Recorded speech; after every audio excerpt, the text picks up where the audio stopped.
Jedd Fisch is leaving Arizona, and the Sun Devils can capitalize in a huge way. You are Locked On Sun Devils, your daily podcast on the Arizona State Sun Devils, part of the Locked On Podcast Network, your team every day.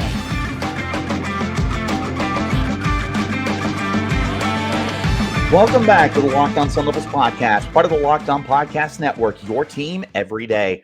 My name is Richie Bradshaw, and I will be your guide for everything Arizona State Sun Devils. As always, thank you guys for tuning in and making us your first listen of the day. A special shout out to my everydayers who are here every day. Wherever you're getting your podcast, hit like, subscribe, and turn on notifications so you get an update whenever we post new content. You can stay in touch with that content by following me on Twitter. You can find me at RichieBrads36 in the podcast as well at LO_Sun Devils.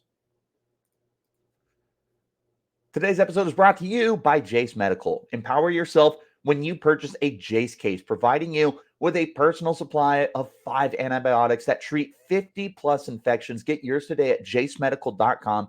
That's JASE medical.com.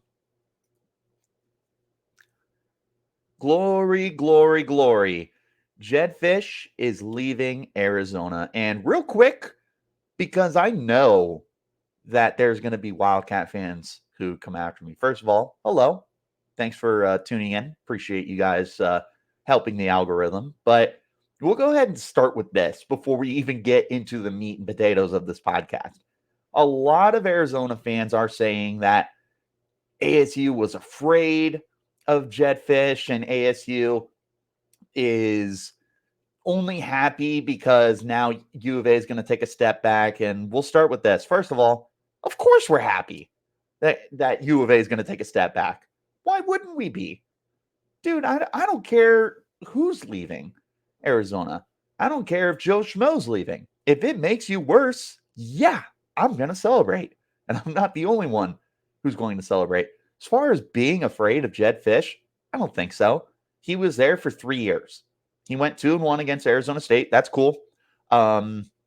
We very easily could have been 2-1, but I'm not going to play the what if game.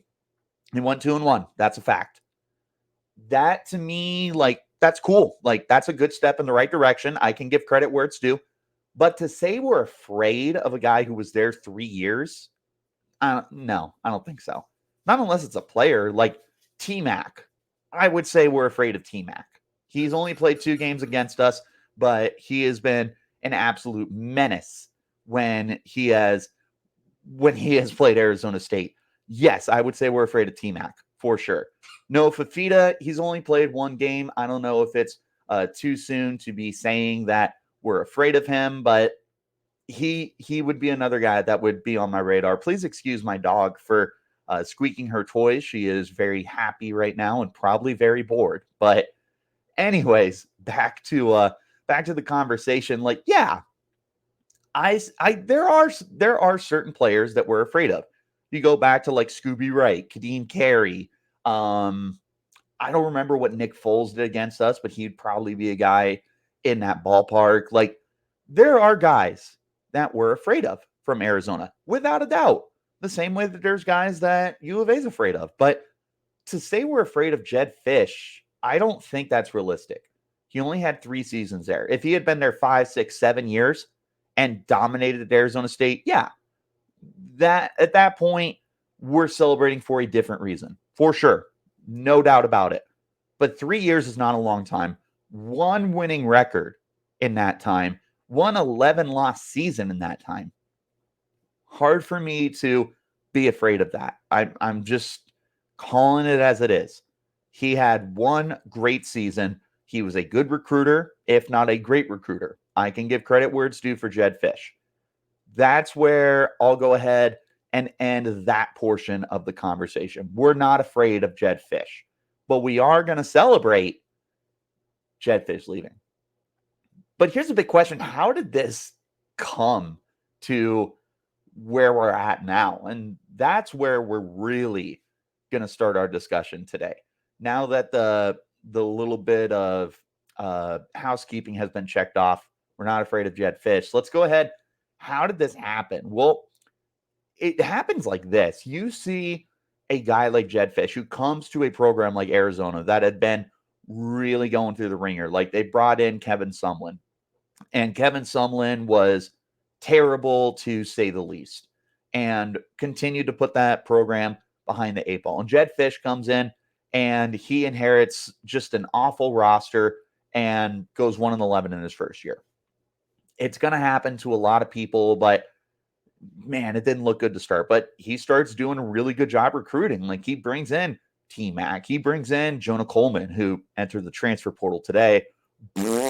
But anyways, he brings in these talented guys, and they attack the transfer portal a little bit, and they turn around. They go from 1-11 to 5-7, and they were very close to being a bowl team in year 2 there, but they fell to Washington State, and they weren't able to capitalize on that. And then the next year, as they continue recruiting and they continue to improve that roster, they turn into a 9-3 team, go to a really good bowl game. I think it was the Alamo Bowl, and they win, and they have a 10-win season. So when you have a guy that turns around a program that quickly, he is going to be a very hot candidate. And of course, this also happens to really have a butterfly effect because Nick Saban decides to retire and step away from college football. He spent 17 years at Alabama. He's been coaching, at least since the 80s. He's been all over the place. Like, he was on the Browns, staff. The Browns staff that had Bill Belichick and all them before they moved to Baltimore. He was part of that legendary staff. He was head coach at Michigan State. He was at LSU and won a championship. He was briefly the head coach at Miami, but he has all that success at Alabama, right? And when he stepped down, because we knew the day was coming, but I'll tell you right now, none of us were ready for it, except Auburn fans and LSU fans and Georgia fans. Like, yeah, they were ready for it. But the rest of us who just enjoy college football for what it is, we weren't ready for Nick Saban to retire. I certainly wasn't. And I was very upset when he retired, just as a fan, not upset with him. But he retires, and instantly Alabama becomes the job.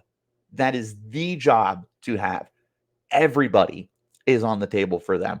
There's very, very few exceptions of guys that would leave. Like, Kirby Smart's not leaving Georgia. Steve Sarkisian isn't leaving Texas, more than likely.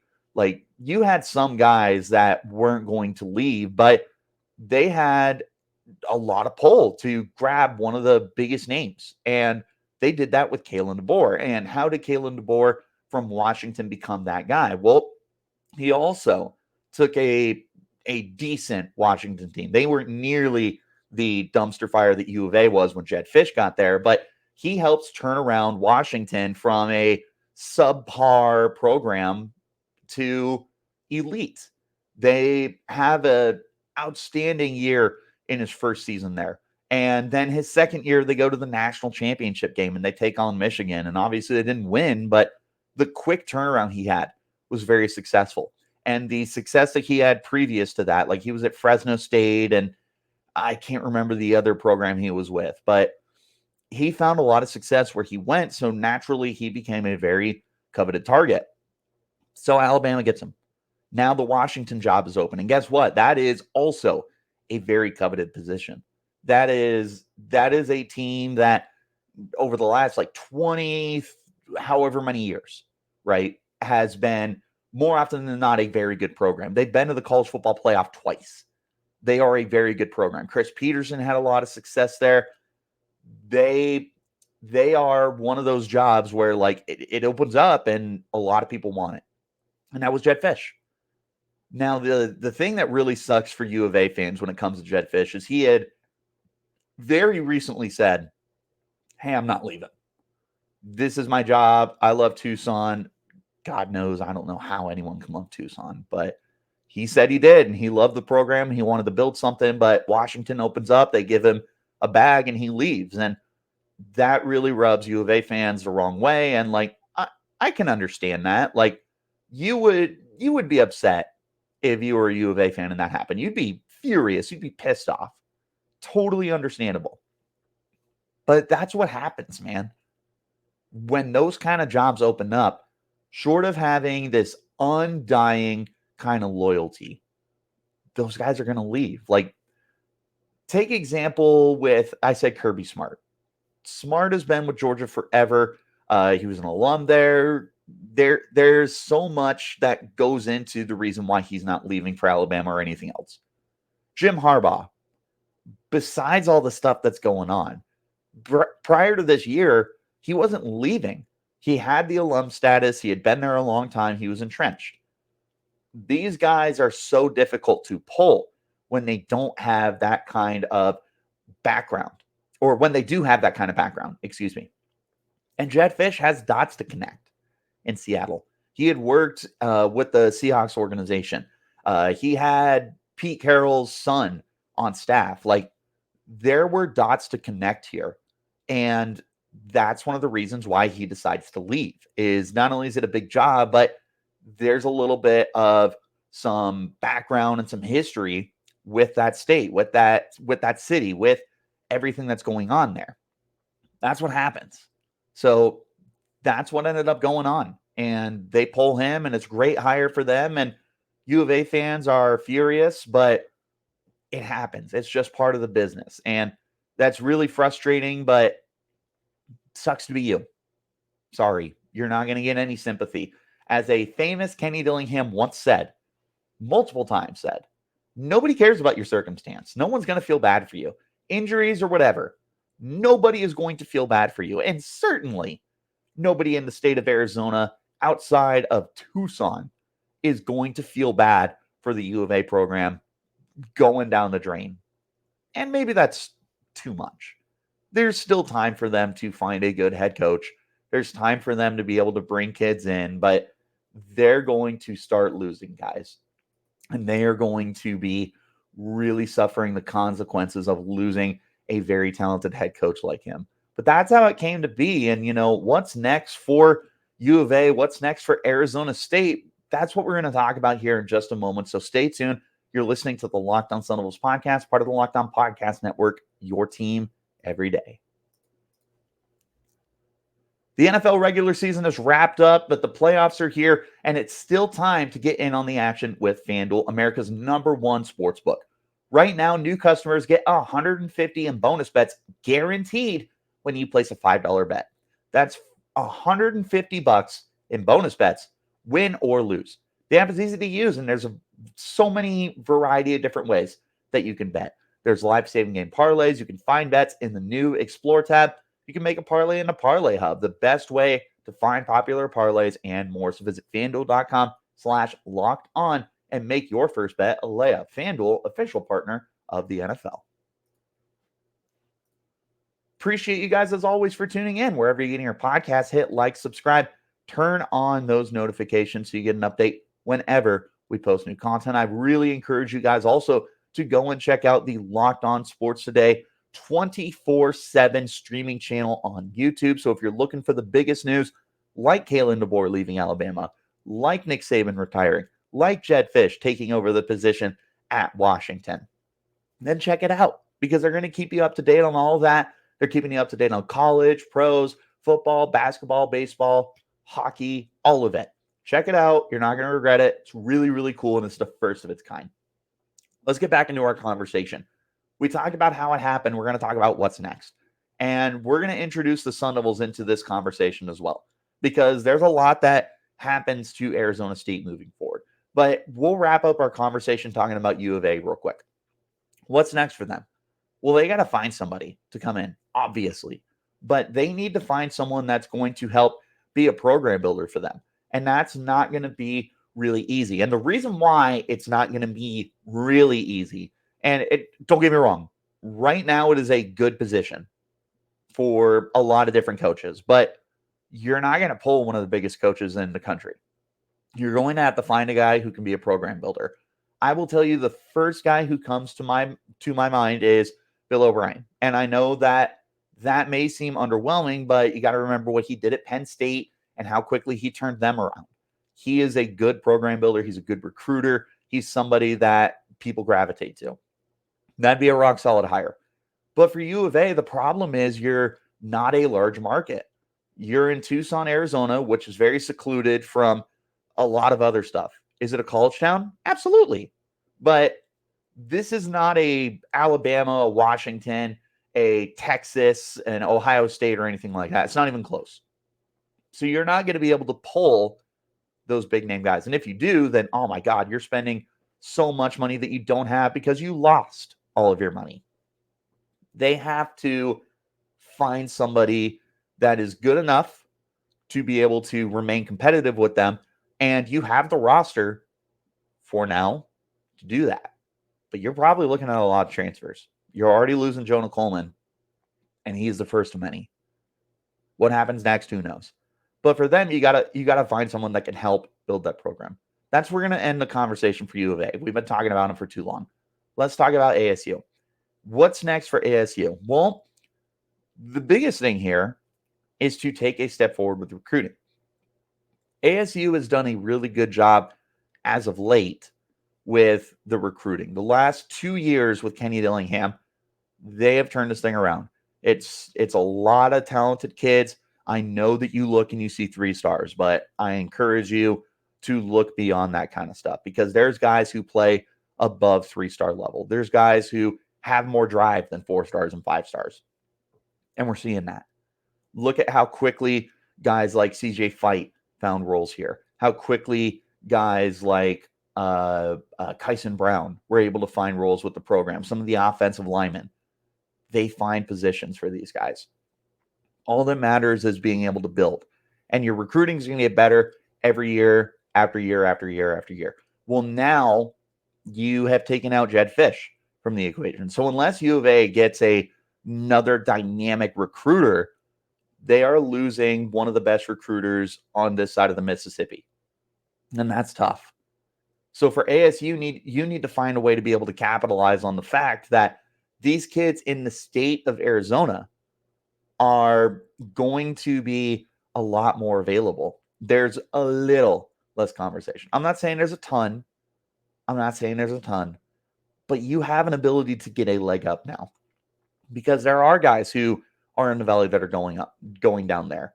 There was the quarterback, Damon Williams, I think. I can't remember his name. My apologies if I got it wrong. I'm 99% positive his first name is Damon. I just can't remember his last. I think it's Damon Williams. But Valley kid, he's going to U of A.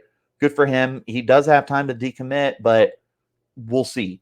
They got Dylan Tapley, although Dylan Tapley burned that bridge with Arizona State. There are plenty of guys that are in the valley that are going down to Tucson. Well, now that you're losing Jedd Fisch, who was such a good recruiter and program builder, there's an opportunity for those guys to decommit and then Arizona State to swoop in and grab them. One of the guys who pops into my head is Keanu Wilhite. And I know he decommitted from Washington, but that's a Tucson kid. So unless he wants to be a hometown hero, there's no reason Arizona State can't swoop in and grab him. And there's a lot of guys that are also going to be available for 2024, for 2025, 26, 27, and beyond. You have an ability to become a much better recruiting program now in the state of Arizona, which is what Kenny Dillingham has been so focused on for this. Like they are trying to recruit in state. They want to activate the valley. They want these kids to stay home and become local heroes and legends and guys that we talk about 5, 10, 15, 20 years from the time that they were here at Arizona State. That's what Kenny Dillingham wants. And now you have an ability to capitalize on that. But there's a lot more other ways that ASU can capitalize that we're going to talk about in just a moment. Make sure you stay tuned. This is the Locked On Sun Devils podcast, part of the Locked On Podcast Network, your team every day. We come here a lot to escape some of the realities and talk about our favorite sports and our favorite program. But let's take just a moment to talk about preparing for real life. According to the FDA, pharmacies are running out of antibiotics like amoxicillin right in the middle of the worst flu season in over a decade, and that is scary. I can't even imagine a more helpless feeling than one of my family members or one of my nieces or nephews or anybody else getting sick while a supply chain issue keeps them from those life-saving medications that they need. Thankfully, we're going to be okay because of Jase Medical. The J's case is a pack of 5 different antibiotics to treat a long list of bacterial illnesses, including UTIs, respiratory infections, sinuses, skin infections, and more. This stuff can happen to any of us. Visit JaceMedical.com and complete your physician encounter. It'll be reviewed by a board-certified physician, and your medications will be dispensed by a licensed pharmacy at a fraction of the regular cost. It's never been more important to be prepared than today. Go to JaceMedical.com, that's spelled Jase medical.com, and use the offer code LOCKEDON for $20 off of your order. One more time, thanks as always for tuning in. Wherever you're getting your podcast, hit like, subscribe, turn on those notifications. And again, check out the Locked On Sports Today 24/7 streaming channel on YouTube. There's nothing like it. They're going to keep you up to date on the biggest stories in college and pros, all of it, all the leagues, all the sports. Check it out. It's really, really cool. All right, let's go ahead and wrap up our conversation, how ASU can capitalize on Jedd Fisch being gone. So we talked about the recruiting, right? And that's really the biggest area that you can capitalize here right now, is showing off your prowess to flex on U of A and bring these kids in and find those hometown kids in Tucson and convince them to come here. Like Elijah Rushing, decommitted from Arizona because of some of the stuff that was going on. And I got news for you. Even if he stayed, this kid's decommitting the moment Jedd Fisch is gone. 100% guarantee it. They can get their kids. But like Keanu Wilhite also went to Washington, and he's decommitting. And I'll tell you right now that U of A is not as attractive to a guy like Wilhite anymore. He's going to be looking for other places, 100%. And he's got plenty of offers as a 4-star kid. Arizona State can swoop in. They can say, hey, why don't you stay in state, but you head north and you come to the Valley and you help us activate it and you help us build this program off of Arizona kids. It's not just local kids. It's recruiting everywhere. We got James Giggy from Bradshaw Mountain High School up in Prescott Valley who's coming in. Like, they are interested in building this program with Arizona kids. And guys like Wilhite and anybody else in Tucson are no exceptions. They are interested in bringing these kids in. Now that Jedd Fisch is gone, you've got at least a year, maybe 2 years to be able to really, really capitalize on this. Because if U of A brings in a big guy and they're able to recruit their you-know-what off, Arizona State's going to be behind the 8 ball again. So right now is your time to strike while the iron is hot. You got to be able to capitalize on U of A going through a transition from one head coach to another, from one program builder to another, one recruiter to another. You need to capitalize on that. And if you can, you're really, really, really going to take such a massive leap in your state recruiting that is going to leave U of A in the dust. That is your biggest spot to capitalize. But obviously, there's more to capitalize on, like the rivalry itself, wins and losses. U of A is going to be going through another transitional period, and they've seen those several times in the last 10 years.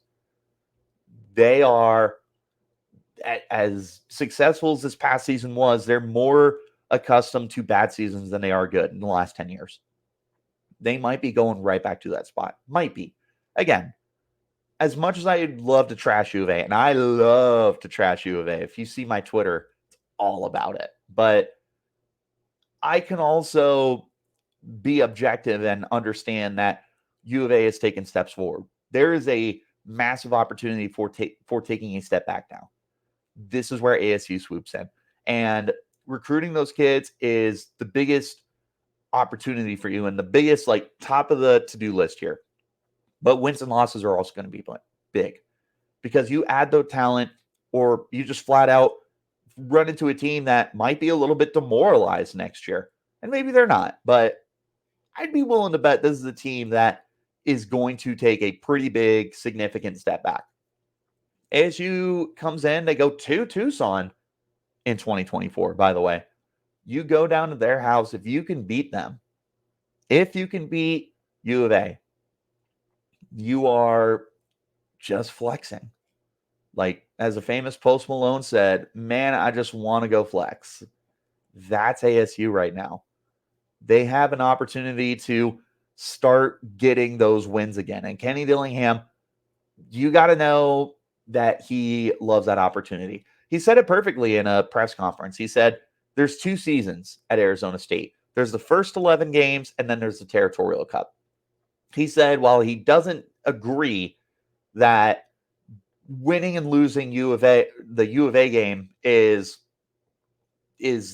whether or not you have a successful season, he also understands how important it is and calls it a whole other season. That is going to be such a chip on Dillingham's shoulder and on the entirety of the Valley's shoulder to be able to go down to Tucson and beat them. I will tell you right now, in January, this is going to be one of the most important Territorial Cups, at least of the last 20 years. I'm tempted to say ever. This is your chance with a new staff that is trying to recruit their you-know-what's off to go down and beat U of A and audition themselves to the players down at U of A to come up north and come play at Arizona State in Tempe, Arizona, in the Valley. This is your opportunity. This is your moment to really, really just rub their nose in it, but to also just take your program to new heights. One more thing I want to wrap up with. How can ASU capitalize their image? Let me explain. Kenny Dillingham comes to this program. He's a Valley kid, born and raised. He goes to Arizona State. He was raised as a fan, becomes a graduate, comes back home. What does he say in his opening press conference? He says, I'm home. This is my dream job. And you believe him. Notice a couple of guys I said earlier, Jim Harbaugh and Kirby Smart. I am not comparing talent in terms of coaching Dillingham to those guys. Could he get there? Sure. But there's a long ways to go. Here's what I am comparing. Remember when I said why it's so hard to poach them? Is because they're alums. Kirby Smart went to Georgia. Jim Harbaugh went to Michigan. Kenny Dillingham went to Arizona State. So unlike Jedd Fisch, who had no ties to Arizona outside of getting a massive opportunity to be a head coach, Kenny Dillingham is so entrenched with everything ASU that I don't know what it would take for another program to take him away from Arizona State. It would, oh my God, it'd have to be Alabama for like $15 million a year kind of stuff. Like, even then, you're talking about a guy who is so diehard for this program. I just don't see him leaving. The only way I see him leaving is if ASU fires him, and that's not going to happen for a long time, no matter what the success is. He'd have to have like 3 or 4 straight losing seasons and take no steps forward as a head coach for us to can him. He's not going anywhere. And now you can capitalize on that image. You can say, well, we've got stability. Kenny Dillingham's not going anywhere. Can't say that about U of A. U of A lost Rich Rod. They fired him. They fired Kevin Sumlin. Jedd Fisch left. They're going through coaches like tissues right now. ASU, sure. We've also had 3 head coaching changes in that time. But I'll tell you that Kenny Dillingham could be here 10 years, 15 years, 20 years. Can we say the same about U of A? Unless they bring in like Teddy Bruschi or Lance Briggs or another guy who is an alum to U of A who cares about that program more than anything and is actually a coaching, not a candidate, like has that ability to be a head coach, you're going to be behind. You just are. Because you could start having success again and then a job opens up that's better than U of A and they leave. There could be jobs that open up for Kenny Dillingham in the next 20 years, in the next 10 years. I don't know if he's leaving. Could he? Sure. You can put me on Old Takes Exposed, whatever. But I'm willing to bet, and I'll die on the hill that Dillingham's not leaving Arizona State unless we kick him out. having that image, that reputation, and overall being able to use that as a playing chip and like, hey, you can come to Arizona State and he's going to be here. That's going to want kids to come in. They're going to want to come to a program that has that stability. So now's your chance to flex stability. Have Kenny Dillingham here for the next 5 years to at least give him time, first of all, but to also just show that Arizona State's going in the right direction. This is one of the other big ways you can capitalize. Yes, I still think recruiting tops my list. Beating U of A is also really important, winning the Territorial Cup. But creating an image of stability and consistency is one of the best ways Arizona State can win. So that's the Jedd Fisch situation. We talked about it, and we talked about how ASU can capitalize on it. I want to know what you guys think. I want to know how many U of A fans tapped in. Leave a dislike if you want to continue moving my algorithm. ASU fans, hit the like button. I want to prove something. I don't ask you guys to do that often, but for this video, hit the like button. I want to prove something to U of A fans. So hit like, hit subscribe, tune into the podcast. 24/7 coverage for you guys. Not quite, but I mean, 5 days a week. We got everything, man. I'm going to keep you up to date on it all. And there's a lot of stuff that's going to be going on for the next couple of months as we're in the off season. We could see some transfers coming to Arizona State. We could see more stuff that's going on. So again, like, subscribe, turn on notifications. You can stay in touch with all that by following me on Twitter. You can find me at Richie Bradshaw 36 and podcast as well at LO_Sun Devils. I appreciate you guys for tuning in. As always, you guys are the best. And I will see you guys again tomorrow. But remember that at the end of the day, we're activating the Valley right now, and we are building something special. U of A is setting themselves back.